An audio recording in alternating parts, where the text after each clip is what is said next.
12 मार्च 1993 दोपहर के ठीक 1:28 मुंबई की हवा में हमेशा की तरह शोर था।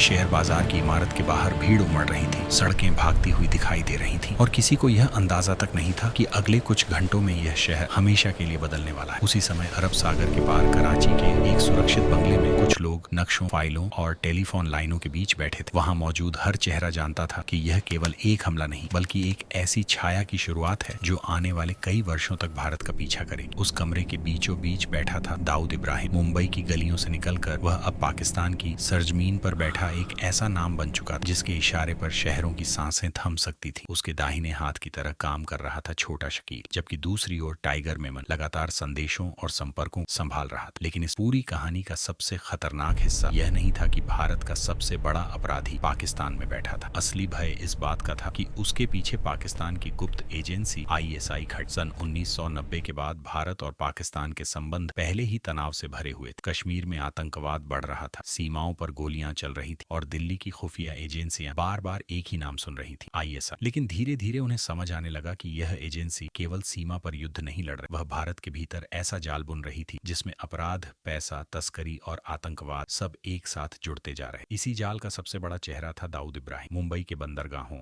हवाला कारोबार और सोने की तस्करी पर वर्षों से अंडरवर्ल्ड का कब्जा था। दाऊद के पास आदमी थे, रास्ते थे और शहर के भीतर ऐसा नेटवर्क था जो पुलिस की नजरों से बच सकता। दूसरी ओर ISI के पास पैसा, हथियार और वह राजनीतिक मकसद था जिसके लिए उसे भारत के भीतर किसी ऐसे आदमी की जरूरत थी जो बिना किसी पहचान के काम कर सके। यही वह पल था जब अपराध और जासूसी की दो दुनिया एक दूसरे से मिल गई। कहा जाता है कि दुबई में हुई कुछ गुप्त बैठकों के बाद यह गठजोड़ पूरी तरह तय। दाऊद का गिरोह केवल तस्करी तक सीमित नहीं, उसके लोग अब पाकिस्तान में प्रशिक्षण ले। कराची और इस्लामाबाद के बीच बने गुप्त ठिकानों में नक्शे फैलाए जाते, भारत के शहरों की तस्वीरें दिखाई जाती और उन लोगों को चुना जाता जिन्हें वापस भारत भेजा जाना। मुंबई, दिल्ली, गुजरात और राजस्थान तक फैले तस्करी के रास्ते अब केवल सोना या नकली नोट नहीं ला रहे, उन्हीं रास्तों से हथियार, विस्फोटक और संदेश भी आने लगे। 12 मार्च 1993 को जब मुंबई में एक के बाद एक धमाके हुए, तब पहली बार भारत को यह समझ आया कि यह केवल अंडरवर्ल्ड का अपराध नहीं था, इसके पीछे कहीं अधिक बड़ा खेल चल रहा था। धमाकों के बाद टाइगर मेमन और दाऊद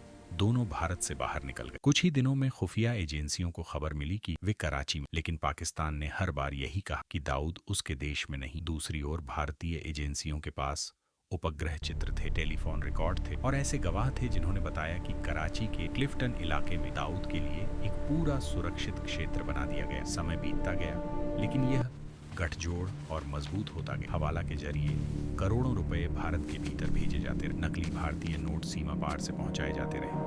कई बार जब किसी बड़े आतंकी हमले की जांच हुई तो कहीं न कहीं दाऊद के लोगों, उसके पैसों या उसके संपर्कों का नाम सामने आ जाता। ऐसा लगने लगा था कि दाऊद अब केवल एक अपराधी नहीं बल्कि एक ऐसा हथियार बन चुका जिसे ISI भारत के खिलाफ इस्तेमाल कर रही है। दिल्ली में बैठे भारतीय अधिकारी भी यह सब देख रहे थे। अजीत डोभाल जैसे अधिकारी